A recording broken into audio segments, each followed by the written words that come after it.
غیروں کے در پر جاتا ہے نہ وہ اللہ کا بن پاتا ہے اور نہ غیروں کا بن پاتا ہے۔ تو اللہ کے نبی صلی اللہ علیہ وسلم کی اگر محبت ہم چاہتے ہیں عمر کے اعتبار سے، نبوت کے اعتبار سے، تو سب سے پہلے نبی جناب محمد صلی اللہ علیہ وسلم عالم ارواح کے اعتبار سے تھے۔ اللہ نے حکم دیا ہے کہ جس طرح اللہ کو ماننا ایمان ہے، ایسے ہی اللہ کے نبی جناب محمد صلی اللہ علیہ وسلم کو ماننا، آپ کی بات کرنا، آپ کی باتوں پر عمل کرنا ایمان کا حصہ ہے۔ اگر کوئی مسلمان اپنے آپ کو مسلمان کہتا ہے، اپنے آپ کو یہ کہتا ہے کہ ہم اللہ کے بندے ہیں، اور وہ جناب محمد صلی اللہ علیہ وسلم کی اطاعت نہیں کرتا ہے، خدا کی قسم وہ مسلمان نہیں ہے۔ اگر کوئی شخص یہ دعویٰ کرتا ہے کہ ہمیں جناب محمد صلی اللہ علیہ وسلم سے محبت ہے، تو حضور کی محبت ہمیں حضور کی اطاعت کی طرف لے جاتی ہے۔ جب ہم حضور سے محبت کریں گے صلی اللہ علیہ وسلم، تو اللہ کے نبی صلی اللہ علیہ وسلم کی باتوں پر عمل ضرور کرنا شروع کر دیں گے۔ حدیث میں ایک چھوٹا سا واقعہ لکھا ہے۔ ایک مرتبہ کا واقعہ ہے کہ اللہ کے نبی صلی اللہ علیہ وسلم مسجد نبوی کے اندر نماز پڑھنے کے لیے داخل ہوئے۔ ہم بھی داخل ہوتے ہیں۔ تو جب آپ صلی اللہ علیہ وسلم مسجد کے اندر تشریف لے گئے، ایک چھوٹا سا بچہ آیا اور بچے نے حضرت محمد صلی اللہ علیہ وسلم کی جوتی مبارک کو اٹھایا، صاف کیا اور اپنے ہاتھوں میں لیے بیٹھے رہا، انتظار کرتا رہا کہ جب محمد صلی اللہ علیہ وسلم آئیں گے تو ہم اپنے ہاتھوں سے آپ کو جوتی پہنائیں گے۔ بچہ چھوٹا سا ہے، شریعت اس کے اوپر لاگو نہیں ہے، لیکن محبت ایسا نہیں ہے کہ ہم نہیں کر سکتے، ایسا نہیں ہے کہ محبت کرنا بڑوں کا کام ہے، ایسا نہیں ہے کہ محبت کرنا ولیوں کا کام ہے۔ اللہ کے نبی کی محبت ہر مسلمان کے دل میں ہے، اور ہر مسلمان اللہ کے نبی سے محبت کر سکتا ہے، اطاعت کر سکتا ہے۔ ایک چھوٹا بچہ ہے، اللہ کے نبی تشریف لے کے آئے نماز کے بعد، دیکھا جوتا تو ایک بچہ ہاتھ میں لیے بیٹھا ہوا ہے، جیسے آئے آپ صلی اللہ علیہ وسلم کے سامنے رکھ دیا۔ آپ صلی اللہ علیہ وسلم نے جوتا کو پہنا اور بچے کو کی طرف دیکھا اور مسکرائے اور چل دیے۔ لکھا ہے کتاب میں، دوسرے دن اللہ کے نبی صلی اللہ علیہ وسلم پھر اسی نماز میں آئے تو دیکھا بچے نے پھر جوتا اٹھایا، اپنے کپڑے سے صاف کیا اور اپنے گود میں لیے بیٹھا ہے، اس انتظار میں کہ اللہ کے نبی صلی اللہ علیہ وسلم واپس آئیں گے تو ہم صاف کر کے آپ کو جوتے پہنائیں گے۔ لکھا ہے اللہ کے نبی صلی اللہ علیہ وسلم پھر تشریف لائے اور جوتے کو پہنا اور کہا بیٹا تم کون ہو؟ بیٹے نے کہا اللہ کے نبی میں اسی محلے میں رہتا ہوں، اور چلایا مسجد کی طرف۔ کہا بیٹا میری جوتی کیوں صاف کر رہا ہے؟ کہا بس ایسے ہی میرے دل نے چاہا اور مجھے آپ صلی اللہ علیہ وسلم سے محبت ہے، اسی لیے میں نے محبت میں کام کرنا شروع کر دیا۔ آپ صلی اللہ علیہ وسلم مسکرائے اور پھر چلے گئے۔ لکھا ہے جب تیسرے دن آپ صلی اللہ علیہ وسلم تشریف لائے، لانے کے بعد جوتی کو اتارنے کے بعد جیسے اندر داخل ہوئے، اس بچے نے جوتی کو اٹھایا، اپنے کپڑوں سے صاف کیا، اپنے گود میں رکھ کر کے جناب محمد صلی اللہ علیہ وسلم کے مسجد سے نکلنے کا انتظار کرنے لگا۔ جب اللہ کے نبی صلی اللہ علیہ وسلم واپس تشریف لائے، بچے کو دیکھا اور مسکرائے اور کہنے لگے او بیٹا بتاؤ تم کیا چاہتے ہو؟ تو اس بیٹے نے کہا اے اللہ کے نبی میں بہت چھوٹا ہوں، کچھ نہیں کر سکتا، میں یہ چاہتا ہوں کہ آپ مجھ سے خوش ہو جائیں۔ کیا کہا؟ اے اللہ کے نبی میں آپ کی جوتی کو صاف کرتا ہوں، آپ کی جوتی کو اپنے گود میں لیے بیٹھا ہوں، آپ کے نماز سے فارغ ہونے کا، آپ کے نکلنے کا انتظار کرتا ہوں، آپ کو جوتی پہناتا ہوں، اس کا مقصد صرف یہ ہے کہ آپ مجھ سے خوش ہو جائیں۔ اللہ کے نبی صلی اللہ علیہ وسلم نے قبلے کی طرف منہ کی اور منہ کر کے کہنے لگے، اے اللہ، اس بچے نے جوتی اس لیے صاف کی ہے کہ محمد صلی اللہ علیہ وسلم اس سے خوش ہو جائیں۔ اے اللہ تو گواہ رہنا، میں اس بچے سے خوش ہوں، اور اے اللہ آپ بھی اس بچے سے خوش ہو جائیے۔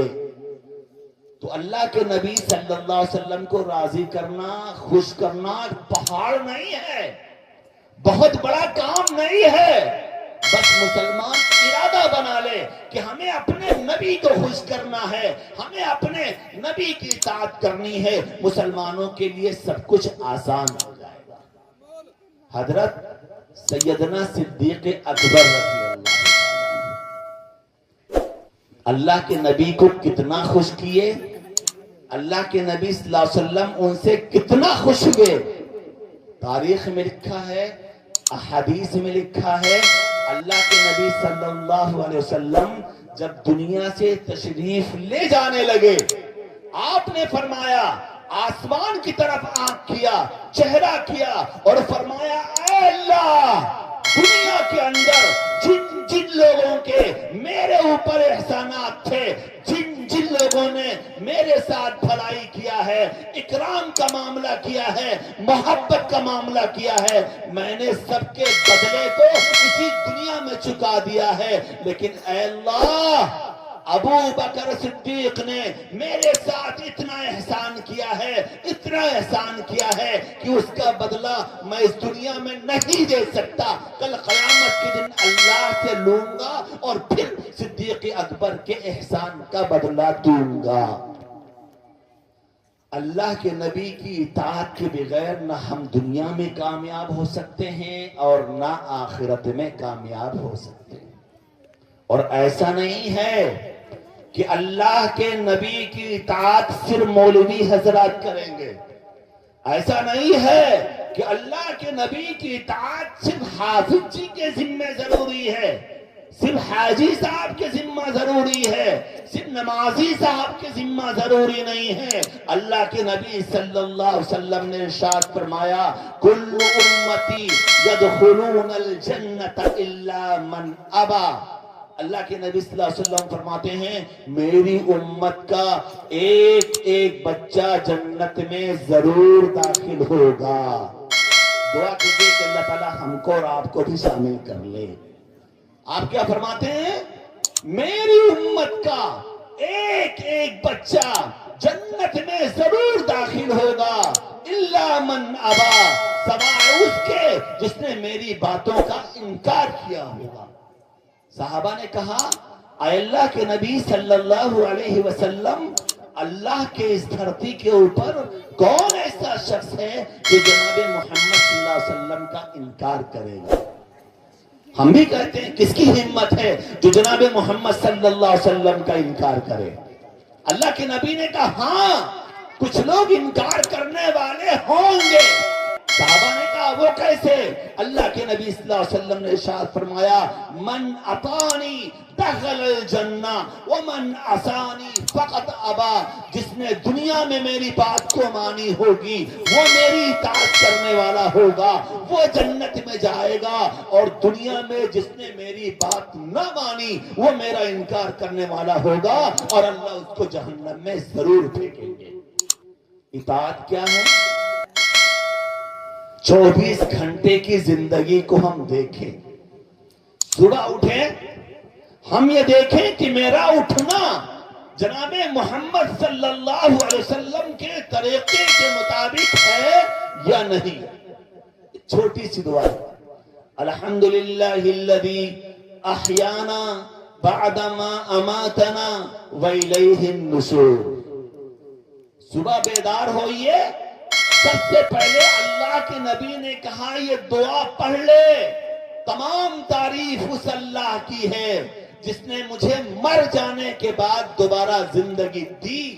اور پھر ہمیں مر کر کے اللہ کے پاس جانا، اور اپنے آپ کو گناہوں سے روکتا رہے۔ نماز کا وقت آوے نماز پڑھ لے، کھانا کھانے کا وقت آوے اللہ کے نبی کے بتائے ہوئے طریقے کے مطابق کھانا کھا لے۔ کھانا ہم کھاتے ہیں، کبھی جانوروں کی طرح کھاتے ہیں، کبھی بھوکے بیل کی طرح کھاتے ہیں، کبھی انسانوں کی طرح کھاتے ہیں، اور کبھی اللہ کے نبی صلی اللہ علیہ وسلم کی سنت کے مطابق کھانا کھاتے ہیں۔ ہم کھانا کھاتے ہیں۔ ایک صحابی رضی اللہ تعالیٰ عنہ مکے سے مدینہ حضور پاک صلی اللہ علیہ وسلم کے قاصد، سفیر، ایلچی بن کر کے مدینہ المنورہ سے مکہ تشریف لائے۔ مکہ آئے، آپ کے لیے دسترخوان لگایا گیا، کھانا تھا، کھا رہے تھے، اچانک کھانے کا کچھ ٹکڑا، کھانے کا کچھ حصہ ان کے منہ کے قریب گیا اور جانے کے بعد زمین پہ گر گیا۔ میرے نبی صلی اللہ علیہ وسلم کی سنت کھانے میں یہ ہے کہ دسترخوان بچھا لے، کھانا کھانے سے پہلے بسم اللہ پڑھ لے،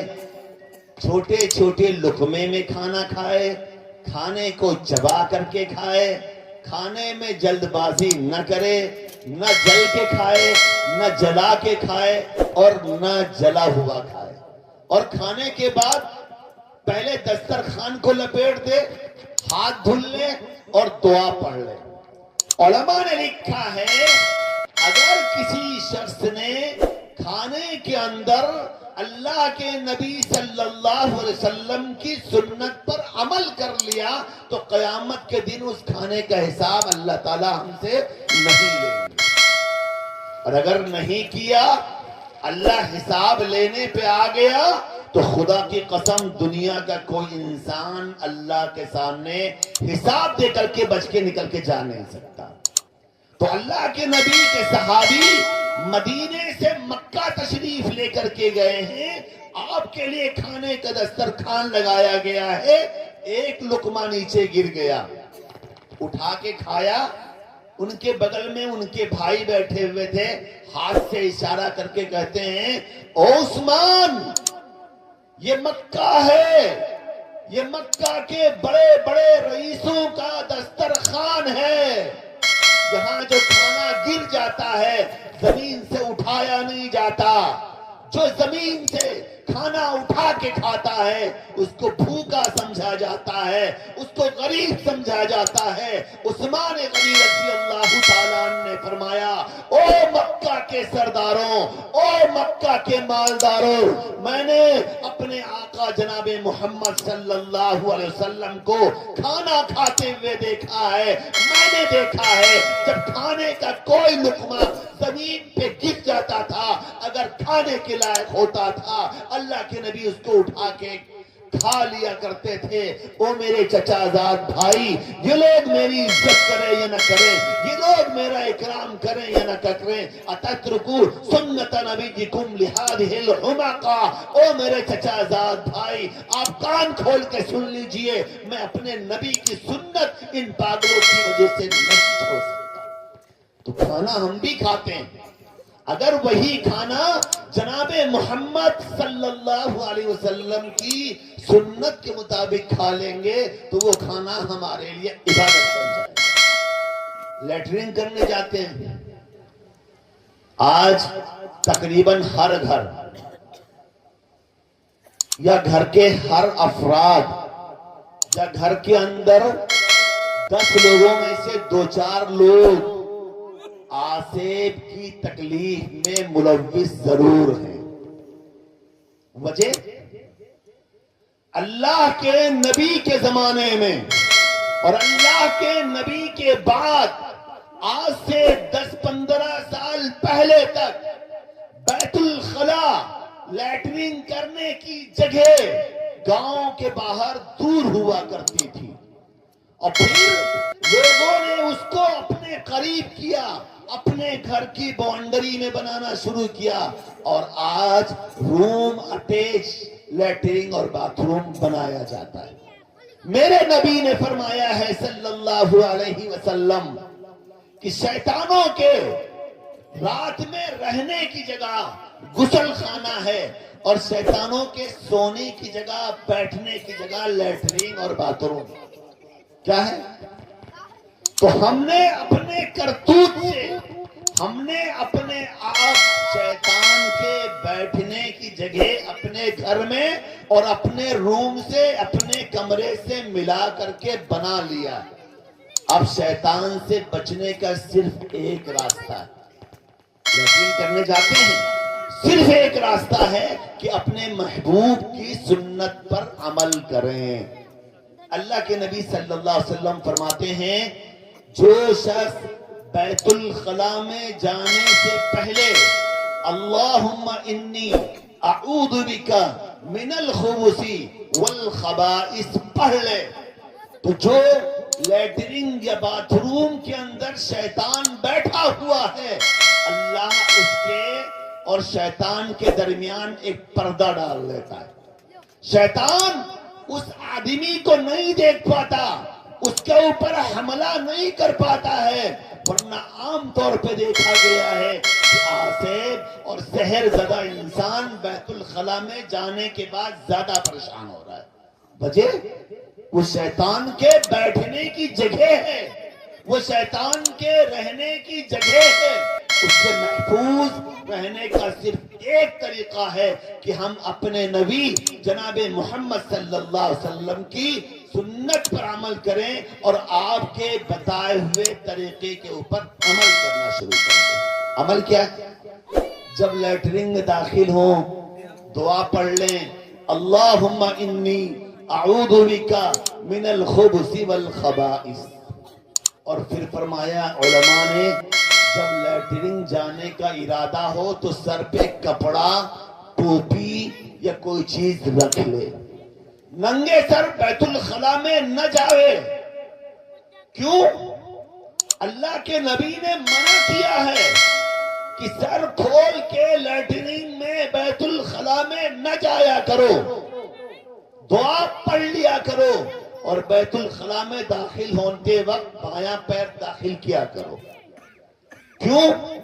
شیطان بیٹھا ہوا ہے، اس کے اوپر تمہاری نظر پڑ جائے گی، تمہاری سطر کو دیکھ لے گا، تم سے دشمنی کر لے گا یا تمہارے اوپر عاشق ہو جائے گا، اور پھر آدمی کی زندگی تباہ ہو جاتی ہے۔ اور جب نکلے دعا پڑھ لے، غفرانک الحمدللہ الذی اذھب عنی العذاب آفانی۔ اللہ کے نبی صلی اللہ علیہ وسلم نے ارشاد فرمایا، لیٹرنگ اور باتھ روم کی جگہ پہ اس کو کوئی تکلیف نہیں ہوگی اگر ان دعاؤں کا اہتمام کرے گا تو اللہ کے نبی صلی اللہ علیہ وسلم قرآن میں کہا ہے، اے مسلمانوں، محمد صلی اللہ علیہ وسلم کی زندگی تمہارے لیے ایک آئیڈیل ہے، ایک نمونہ ہے کہ تم دنیا میں زندگی کس کی طرح گزارو گے، تم کس کی طرح دنیا میں زندگی گزار کے آؤ گے تو کامیاب ہوگے، اور کس کی طرح زندگی گزار کے آؤ گے تو ناکام ہوگے۔ حضرات صحابہ نے حضور پاک صلی اللہ علیہ وسلم کے بتائے ہوئے طریقے کے مطابق زندگی گزاری، اللہ نے ان کو کامیاب کر دیا۔ قرآن کہہ رہا ہے، والسابقون الاولون من المہاجرین والانصار والذین اتبعوہم باحسان رضی اللہ عنہم ورضوا عنہ۔ پہل کرنے والے صحابہ، پہل کرنے والے مہاجر، پہل کرنے والے انصار، جنہوں نے حضور پاک صلی اللہ علیہ وسلم کی اتباع کی، قرآن کہہ رہا ہے کہ اللہ کے نزدیک وہ سب کے سب کامیاب ہو گئے۔ علماء نے اس کی بہت ساری تفسیریں کی۔ ایک تفسیر تو یہ ہے کہ جنہوں نے فتح مکہ سے پہلے حضور پاک صلی اللہ علیہ وسلم کے اوپر ایمان لائے، آپ کی اتباع کی، وہ والسابقون الاولون میں شامل ہیں۔ اور علماء نے کہا ہے ان کے واسطے سے جس نے حضرت محمد صلی اللہ علیہ وسلم کی صحابیت اختیار کی، وہ سب اس روایت کے اندر اور اس آیت کی فضیلت میں شامل ہیں۔ قرآن کہہ رہا ہے جن جن لوگوں نے حضرت محمد صلی اللہ علیہ وسلم کی اتباع کی وہ سارے کے سارے لوگ کامیاب ہیں، چاہے سیدنا صدیق اکبر ہوں، چاہے عمر فاروق ہوں، چاہے عثمان غنی ہوں، چاہے علی مرتضی ہوں، چاہے سب سے آخر میں وہ صحابی ہوں جنہوں نے اللہ کے نبی کے اوپر ایمان لائے اور ترنت شہید ہو گئے، ایک وقت کی نماز نہیں پڑھی اور ایک وقت کی کوئی عبادت کا کام نہیں کیا۔ صحابی کہتے ہیں جس نے حالت ایمان میں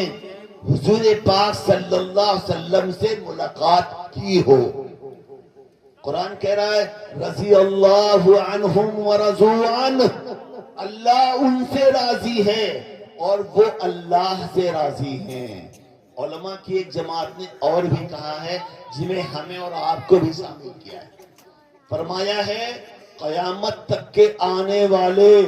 جن جن لوگوں نے حضور پاک صلی اللہ علیہ وسلم کی اتباع کی، آپ کی بات مانی، اللہ سب ان سے راضی ہے اور وہ اللہ سے راضی ہے، لیکن شرط یہ ہے کہ ہم حضرت محمد صلی اللہ علیہ وسلم کی اتباع کریں۔ مثال کے طور پہ ایک بچہ ہمارے گھر پہ پیدا ہوا، دنیا کی شروعات پیدائش سے ہوتی، سنت کیا ہے؟ بچہ پیدا ہو سب سے پہلے بچے کے کان میں آواز دی جائے، اذان کی آواز، تکبیر کی آواز، جس بچے کے کان میں اذان دے دی جائے اللہ تعالیٰ اس بچے کو بڑی بڑی بیماریوں سے محفوظ کر دیتے ہیں۔ جن بچے کے کان میں اذان دے دی جائے اللہ تعالیٰ اس بچے کو شیطان کے شر سے، شیطان کے فتنے سے محفوظ کر دیتا ہے۔ بچہ تھوڑا سے بڑا ہو،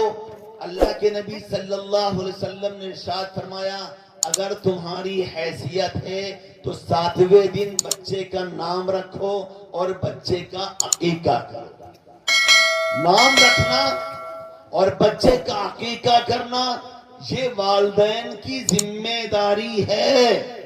حدیث میں ہے کہ ہر بچہ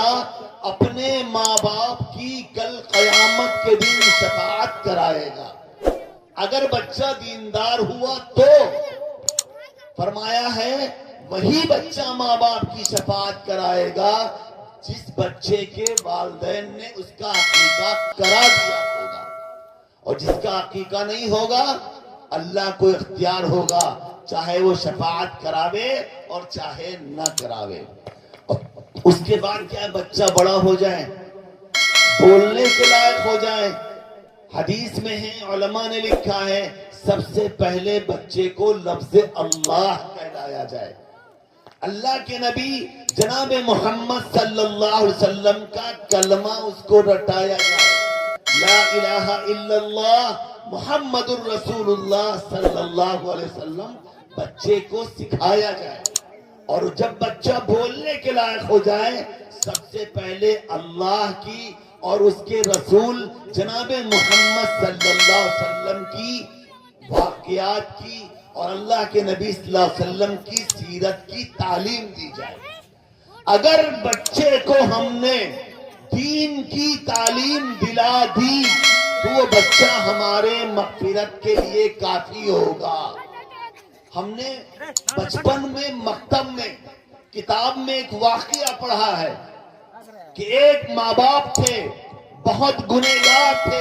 نہ ان کے پاس نمازیں تھیں، نہ روزہ تھا، نہ صدقہ اور خیرات تھا، البتہ باپ نے ایک وصیت کی تھی اپنے بیوی سے، کہا میری بیوی